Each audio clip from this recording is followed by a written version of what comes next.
사랑하는 성도 여러분, 우리는 평생 수고하면서 살아갑니다. 가정을 위해서 수고하고 생계를 위해서 수고하고 교회를 섬기기 위해서 또 맡겨진 자리에서 책임을 감당하기 위해 수고하면서 살아갑니다. 수고하지 않고 사는 사람은 거의 없습니다. 다만 그 어느 순간에 우리 마음속에 이런 질문이 찾아올 때가 있죠. 내가 지금 누구를 위해 이렇게 수고하고 있을까? 그리고 내가 이렇게 애쓰는 것이 정말 의미가 있을까? 아무도 알아주지 않으면 내 수고는 헛된 것인지 또 고민합니다. 나는 함께 세우고 있는 사람인가 아니면 혼자 버티고 있는 사람인지 또 고민하게 되죠. 동역자로 살아가고 있는지 아니면 인정받기 위해서 애쓰고 있는지도 고민하게 됩니다. 오늘 전도서 4장은 바로 이 질문을 현실적으로 다룹니다. 본문의 바로 앞에 문맥인 1절부터 8절까지의 말씀을 보면 전도자는 세상의 여러 가지 아픈 모습들을 보았습니다. 전도자는 압제받는 사람들의 눈물을 보았습니다. 그들에게는 눈물과 고통이 있었습니다. 더 비참한 것은 그들에게 위로자가 없다는 겁니다. 그리고 그 사람들의 수고를 보았습니다. 그 수고가 순수한 사랑과 소명에서만 나오는 것도 아니었습니다. 때로는 이웃에 대한 시기와 비교에서 나왔지요. 남보다 더 인정받고 또 더 앞서고 싶고 더 나아 보이고 싶은 그런 마음이 사람을 끝없는 수고로 나아가게 만듭니다. 그리고 7절과 8절에서 전도자는 한 사람을 봅니다. 그 사람은 혼자인데요. 아들도 없고 형제도 없습니다. 그런데 그의 수고는 끝이 없지요. 그의 눈은 부요함에 만족하지 못합니다. 계속해서 쌓고 계속 벌고 계속 애쓰지만 정작 물어야 될 질문을 질문하지 못합니다. 그래서 전도자가 대신 질문을 던져주죠. 내가 누구를 위하여 수고하고 내 영혼에게서 낙을 누리지 못하게 하는가? 이 질문은 우리에게도 참 의미 있게 다가옵니다. 평생 가족을 위해서 수고했는데 마음에 원망이 남아있을 수도 있습니다. 오랫동안 교회에서 봉사를 했는데 섬겼는데 누군가 알아주지 않으면 섭섭함이 생길 수도 있지요.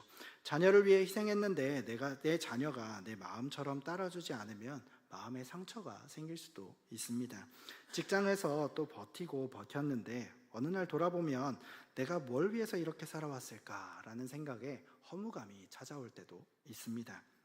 그런데 바로 그 자리에서 전도자는 오늘의 말씀을 들려줍니다. 두 사람이 한 사람보다 나음은 그들이 수고함으로 좋은 상을 얻을 것입니다. 이 말씀은 단순히 옆에 친구가 있으면 좋다 정도의 인간관계적인 이야기가 아닙니다. 이것은 고립된 수고와 경쟁하는 수고, 또 인정받기 위한 수고에서 오는 외로운 인생의 무게 속에서 하나님께서 주시는 지혜입니다. 하나님은 우리를 혼자 버티는 사람으로 부르시지 않으셨습니다. 하나님께서는 우리를 사람의 인정 위에 내 이름을 쌓는 존재로 부르지 않으셨습니다. 우리 하나님께서는 우리를 그리스도 안에서 함께 세워지고 서로를 붙들며 함께 주님의 길을 걷는 복음의 공동체로 불러주셨습니다. 그래서 오늘 말씀을 따라서 세 가지를 함께 살펴보려고 합니다. 먼저 고립된 수고는 영혼을 메마르게 합니다.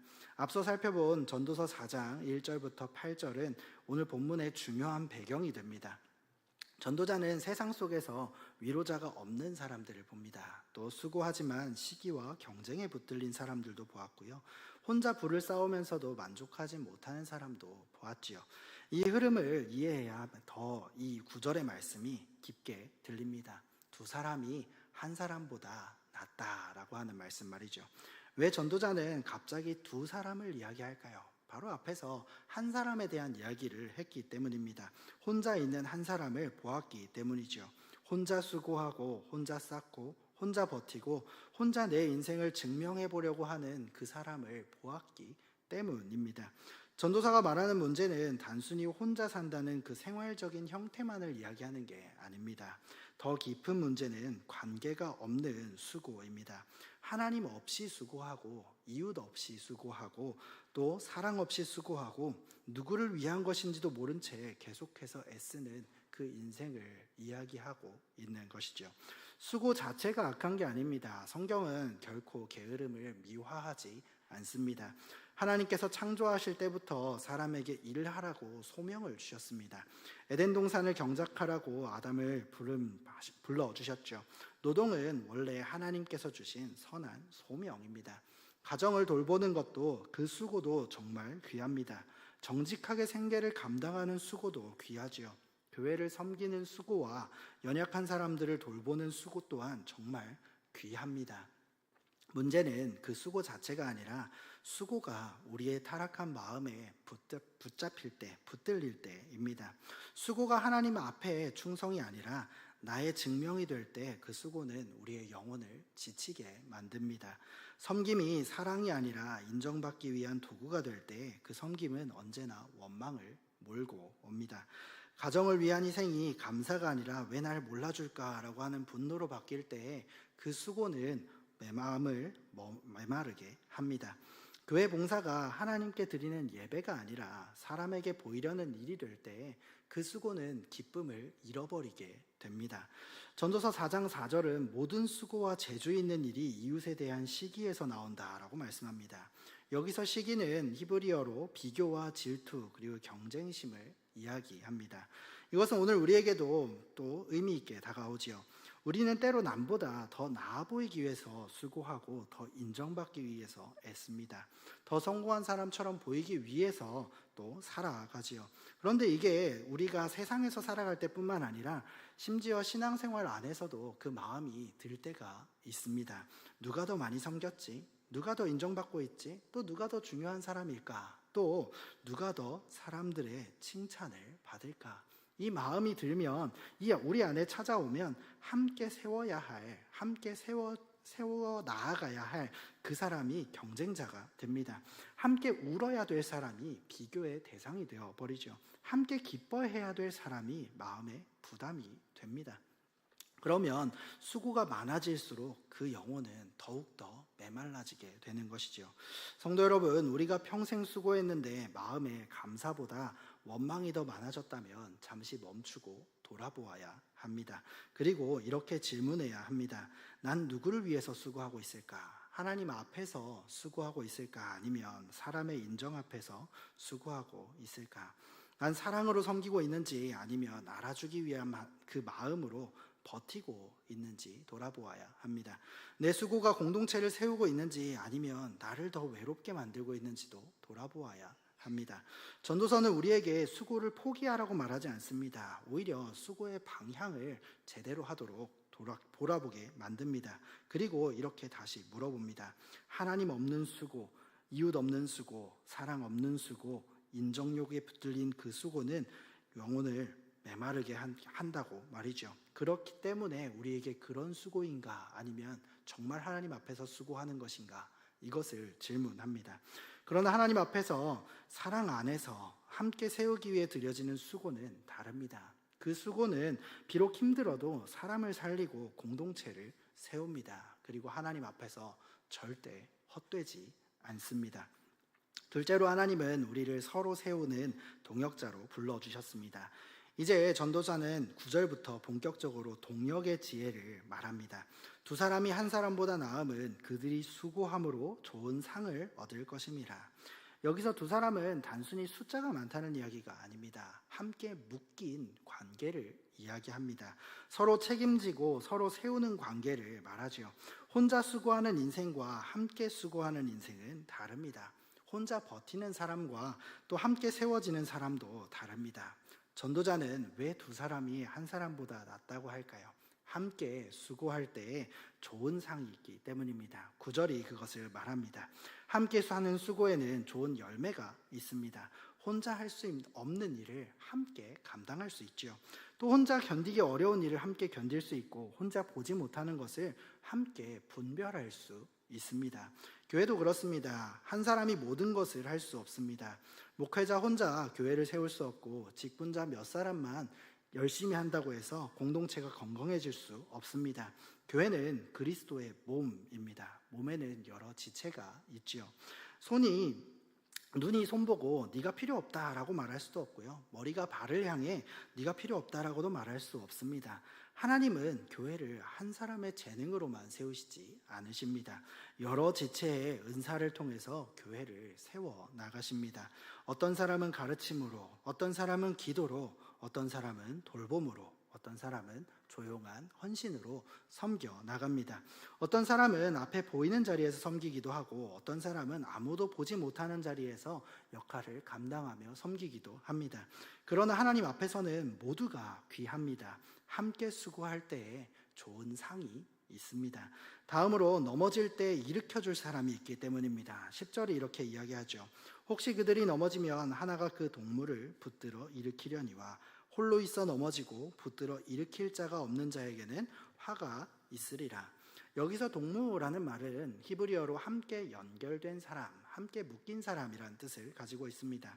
성경적인 동역자는 단순히 마음이 잘 맞는 사람이 아닙니다. 넘어질 때 일으켜주는 사람입니다. 사람은 누구나 넘어집니다. 신앙생활을 오래 했다고 해서 넘어지지 않는 게 아닙니다.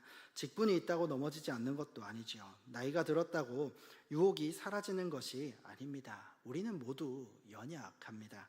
때로 죄 앞에 넘어지고 낙심 때문에 주저앉고 관계의 상처 때문에 마음이 다치기도 하지요. 때로는 건강의 문제 때문에 믿음이 흔들립니다. 자녀 문제나 가정의 문제, 또 경제적인 문제 앞에서 우리는 무너지게 되지요. 또 아무 일도 없는 것처럼 보이지만 마음속 깊은 곳에서는 이미 지쳐 있을 수도 있습니다. 그때 필요한 것은 정죄하는 사람이 아닙니다. 일으켜주는 동역자입니다. 물론 죄를 가볍게 여기라는 말이 아닙니다. 성경적인 공동체는 죄를 덮어두는 공동체가 아닙니다. 그렇지만 성경적인 공동체는 넘어진 사람을 밟고 지나가는 공동체도 아닙니다.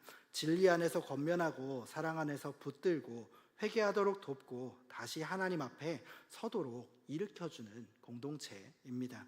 교회는 넘어지지 않는 사람들의 모임이 아니라 넘어진 사람을 예수님의 은혜로 다시 일으켜 세우는 공동체입니다.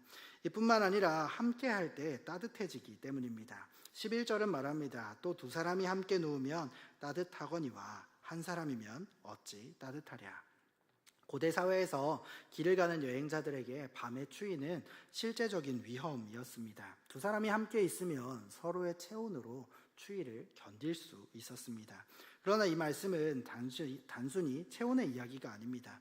인생의 추위 속에서 서로에게 위로가 되는 관계를 의미합니다. 사람은 몸만 추운 게 아니라 마음과 영혼도 추워질 수 있죠. 아무도 내 마음을 모른다고 느낄 때 영혼이 추워집니다. 가족 안에서도 외롭다고 느낄 때, 또 오래 기도했지만 내 기도에 대한 응답이 보이지 않을 때 영혼이 추워집니다.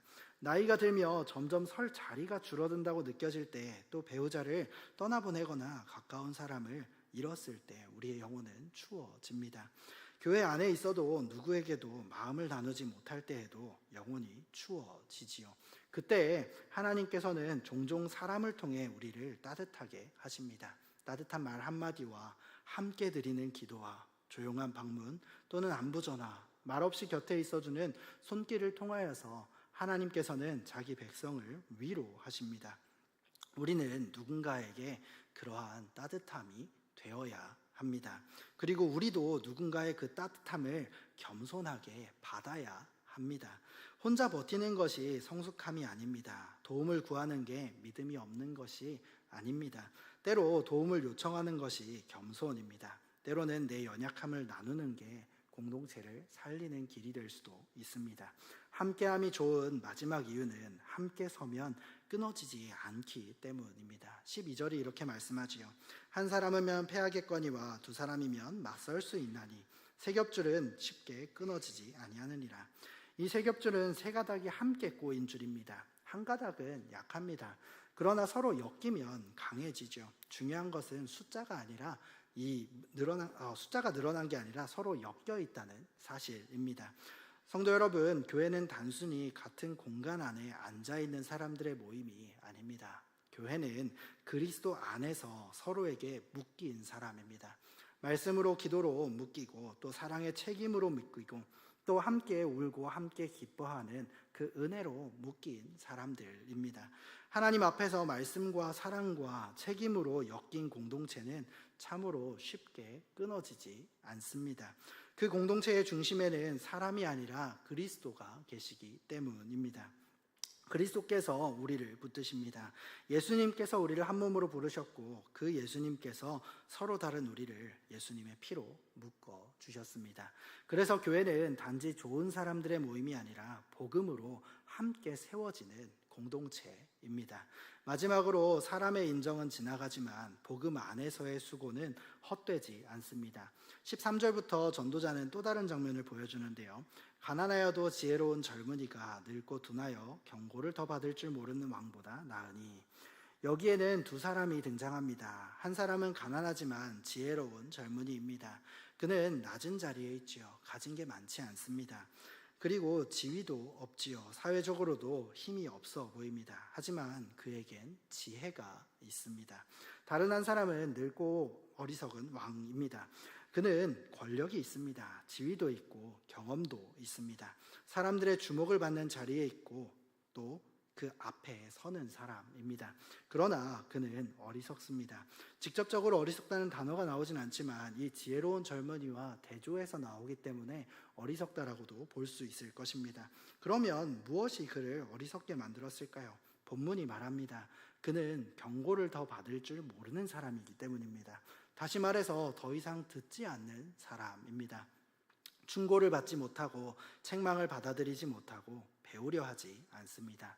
자리가 높아질수록 마음은 더 닫혔습니다. 여기서 이제 그 어리석다는 말을 성경의 지혜문학에서 우리 지혜서라고 불리는 또 전도서가 속한 그 그룹에서 보게 되면 이 어리석다라는 말을 단순히 지능이 낮다고 이야기하지 않습니다. 머리가 나쁜 게 아니라 하나님을 경외하지 않고 훈계를 싫어하고 자기의 길을 고집하는 사람을 보통 어리석다라고 말씀합니다. 이것은 우리 모두에게 중요한 경고입니다. 나이가 많아진다고 자동으로 지혜로워지는 것도 아니고 직분이 있다고 자동으로 겸손해지는 것도 아닙니다. 경험이 많다고 자동으로 하나님을 더 경외하는 것도 아닙니다. 오래 신앙생활을 했다고 해서 반드시 잘 듣는 사람이 되는 것도 아닙니다.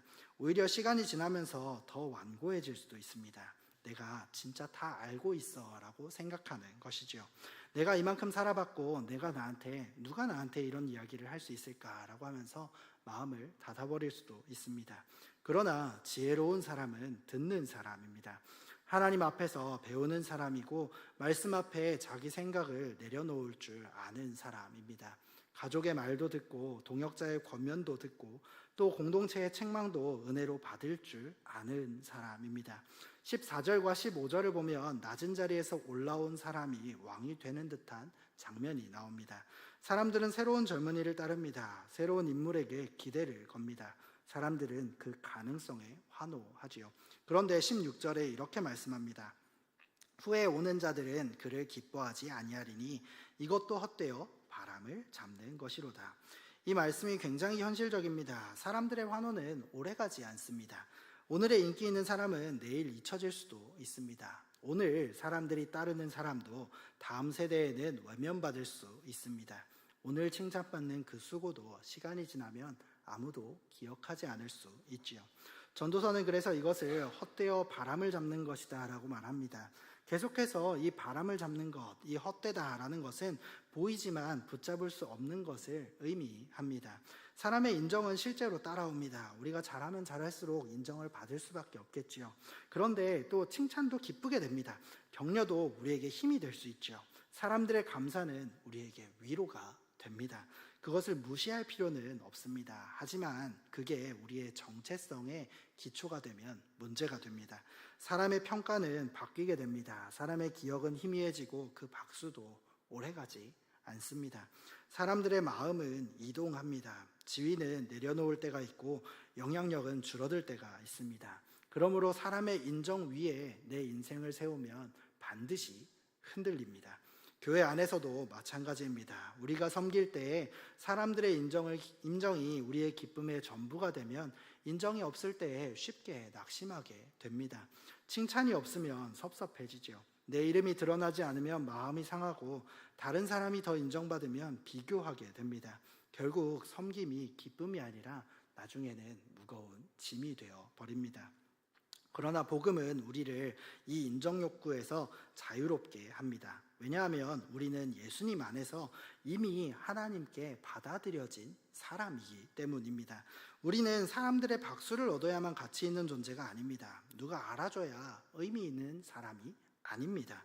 우리는 십자가에서 이미 하나님의 사랑을 받은 사람이고 예수님의 피로 값주고 사신 하나님의 자녀입니다. 신이 우리 하나님께서 우리에게 그 피값으로 우리를 샀다라고 이야기하는 것이죠. 그러므로 우리는 성도는 인정받기 위해서 섬기는 사람이 아닙니다.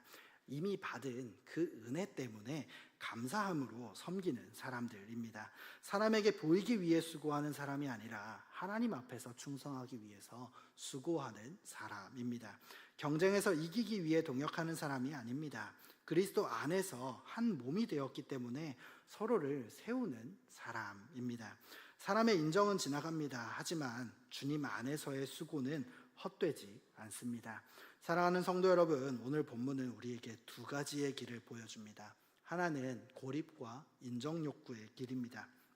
혼자 수고하고 혼자 쌓고 혼자 버티고 사람의 박수 위에 내 이름을 세우려는 길이지요.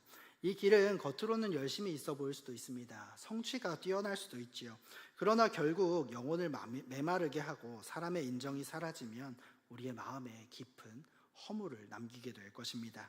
다른 하나는 동력의 길입니다. 함께 수고하고 넘어질 때 일으켜주고 추울 때 따뜻하게 하고 신앙생활의 여러 가지 공격들 앞에서 함께 서는 길입니다. 하나님께서 우리를 부르신 길이지요. 그렇다면 복음은 우리에게 무엇을 보여줄까요? 예수님께서는 사람의 인정을 구하지 않으셨습니다. 예수님은 자기 이름을 높이는 방식으로 살지 않으셨습니다. 그분은 섬김을 받기 위해 오신 게 아니라 섬기러 오셨습니다. 광야에서 사탄은 예수님께 시험을 하지요. 그 시험 중에 사람들의 주목과 세상의 영광을 제한하는 시험이 있었습니다. 성전 꼭대기에 올라가서 거기에서 뛰어내려서 사람들의 환호를 받는 길, 세상 나라의 권세와 영광을 얻는 길을 제안했었죠. 그러나 예수님께서는 그 길을 거절하셨습니다. 주님은 사람의 박수를 붙잡지 않으셨고 하나님 아버지의 뜻에 순종하셨습니다. 그리고 십자가로 가셨죠. 십자가는 사람의 인정이 있는 자리가 아닙니다. 십자가는 조롱의 자리였고 버림받는 자리, 그리고 실패처럼 보이는 자리입니다. 사람들은 예수님을 외면했습니다. 제자들은 흩어졌고 세상은 그분을 예수님을 패배자로 보았습니다. 하지만 바로 그 자리가 우리를 구원하시는 자리였습니다. 사람들은 예수님을 버렸지만 하나님께서는 예수님을 다시 살리셨습니다. 사람들은 예수님을 조롱했지만 하나님께서는 예수님을 지극히 높여주셨습니다. 사람들은 십자가를 실패로 보았지만 하나님께서는 그 십자가를 구원의 능력으로 삼으셨습니다. 그리고 부활하신 예수님은 자기 백성을 홀로 두시지 않으십니다. 우리를 교회로 부르셨습니다. 그리스도의 몸으로 부르셨고 서로 다른 사람들을 한 성령 안에서 하나가 되게 하셨습니다. 우리는 혼자 구원받은 사람들이 아닙니다. 우리는 그리스도 안에서 한 몸으로 구원받은 사람들입니다. 그러므로 교회는 인정받기 위해서 경쟁하는 사람들이 모인 곳이 아니라 이미 은혜를 받은 사람들이 서로를 세워주는 곳입니다. 교회는 완벽한 사람들의 모임이 아니라 은혜가 필요한 사람들의 모임입니다. 넘어지지 않는 사람들의 모임이 아니라 넘어진 사람을 예수님의 사랑으로 다시 세워주는 공동체입니다. 혼자 강한 사람들이 모인 게 아니라 약한 지체들이 그리스도 안에서 함께 강해지는 곳입니다. 이것이 복음 공동체입니다. 이 복음 공동체는 사람의 인정으로 세워지는 게 아니라 십자가의 은혜로 세워집니다. 능력 있는 몇 사람의 힘으로 유지되지 않고 예수님께서 자기 몸을 붙드시는 그 은혜로 유지됩니다. 그래서 우리는 함께 세워질 수 있습니다. 함께 울 수 있고 함께 기도할 수 있고 함께 회개할 수 있고 섬길 수 있습니다. 함께 주님의 나라를 바라볼 수 있습니다. 그러면 우리는 어떻게 살아가야 할까요? 경쟁자에서 동역자로 시선을 바꾸어야 합니다. 가정과 교회와 일터에서 우리는 사람을 경쟁자로 볼 때가 있습니다. 누가 더 인정받는지, 영향력이 있는지, 중요한 사람인지를 의식하지요. 그러나 그리스도 안에서 우리는 경쟁자가 아니라 지체입니다. 다른 사람의 은사는 날 위협하는 게 아니라 공동체를 세우기 위해서 하나님께서 주신 선물입니다. 다른 사람의 수고가 인정받을 때 우리는 시기가 아니라 함께 기뻐해야 합니다. 혹시 가정과 일터와 교회에서 이런 경쟁심을 느꼈던 사람이 있다면 그 사람을 위해서 기도하기를 바랍니다. 그리고 가능하면 그 사람의 수고와 은사를 진심으로 격려해 주시기를 바랍니다. 그리고 이것이 우리의 마음을 바꾸는 실제적인 훈련이 될 것입니다. 두 번째로 혼자 버티는 삶에서 함께 서는 삶으로 나아가야 합니다. 많은 성도들이 안타깝지만 혼자 버티는 경우가 많습니다. 괜찮지 않은데 괜찮다고 말하고 지쳤는데 안 지친 척합니다. 도움이 필요한데 체면 때문에 손을 내밀지 못하는 경우가 있습니다. 그러나 혼자 버티는 게 항상 믿음이 좋은 게 아닙니다. 때로 도움을 구하는 게 믿음입니다. 때로 연약함을 나누는 게 겸손이고 누군가에게 기도를 부탁하는 것이 하나님께서 주신 공동체를 신뢰하는 것입니다. 내가 지금 혼자 짊어지고 있는 짐이 있다면 믿을 만한 성도나 지체나 목회자에게 나누어 주시기를 바랍니다. 그리고 내 주변에 혼자 버티고 있는 사람이 있다면 먼저 다가가서 이렇게 말하면 좋습니다. 요즘 어떠신가요? 라고 물어보는 것이죠. 이 한마디가 누군가에게는 정말 큰 위로가 될 수 있습니다. 세 번째로 인정받기 위한 수고에서 하나님 앞에 충성으로 나아가야 합니다. 사람의 인정은 감사히 받을 수 있습니다. 그러나 그것이 우리의 삶의 기초가 되면 안 됩니다. 칭찬이 있으면 감사하고 없어도 하나님 앞에서 충성할 수 있어야 합니다. 아무도 알아주지 않아도 하나님 앞에서 기쁨으로 감당할 섬김 하나를 정하기를 바랍니다. 작은 것이어도 좋습니다. 가정에서도 또 교회에서도 또 어딘가에서 그 헌신을 한번 실천해 보시기를 바랍니다. 네 번째로 듣지 않는 완고함에서 배우는 겸손으로 나아가야 합니다. 늙고 어리석은 왕의 문제는 권력보다 더 깊은 곳에 있었습니다. 그는 더 이상 자기의 잘못에 대해서 들을 줄 몰랐기 때문에 듣지 않았습니다. 우리도 그럴 수 있습니다. 나이가 들수록 경험이 많아질수록 직분이 생길수록 더 겸손해져야 되는데 오히려 마음이 다칠 수가 있습니다. 이번 주에 조용히 가족들이나 또 동역자에게 물어보면 좋겠습니다. 내가 요즘 잘 듣지 못하는 부분이 있을까요? 또는 내가 더 겸손히 받아야 될 조언은 있을까요? 라고 물어보는 것이죠. 이 질문을 하는 것은 쉽지 않습니다. 나의 약함을 드러내야 되기 때문이죠. 그렇지만 지혜로운 사람은 듣는 사람입니다. 때로 사람의 권면을 통해서 하나님께서는 우리를 지혜의 길로 돌이켜 주십니다. 오늘 말씀은 분명히 말합니다. 혼자 수고하고 자기 이름을 쌓는 삶은 결국 허무에 이릅니다. 사람의 박수와 인정 위에 세운 삶은 오래가지 않습니다. 그러나 그리스도 안에서 서로를 세우는 삶은 헛되지 않습니다. 우리는 혼자 버티는 사람이 아니라 함께 세워지는 복음 공동체입니다. 넘어진 사람을 일으켜 주시고 추운 영혼을 따뜻하게 해주시길 바랍니다. 신앙생활 속에 여러 가지 공격 앞에서 함께 서주시고 혼자 버티는 사람에게 손을 내밀어 주십시오. 사람의 인정이 아니라 하나님의 기쁨을 구하고 경쟁자가 아니라 동역자로 살아가기를 바랍니다. 우리 예수님께서 우리를 먼저 붙드셨습니다. 먼저 참된 친구가 되셨고 자기의 몸된 교회 안으로 우리를 불러주셨습니다. 그래서 우리는 함께 설 수 있습니다. 함께 수고할 수 있고 함께 울고 함께 기도할 수 있습니다. 함께 주님의 나라를 섬길 수 있습니다. 복음은 우리를 고립에서 건져서 동역으로 부르고 인정욕에서 자유케 해서 함께 세워지는 공동체를 만듭니다. 우리 교회가 바로 이런 공동체가 되어서 그리스도의 몸된 교회를 함께 세워가는 공동체가 되기를 축원합니다. 우리 함께 말씀을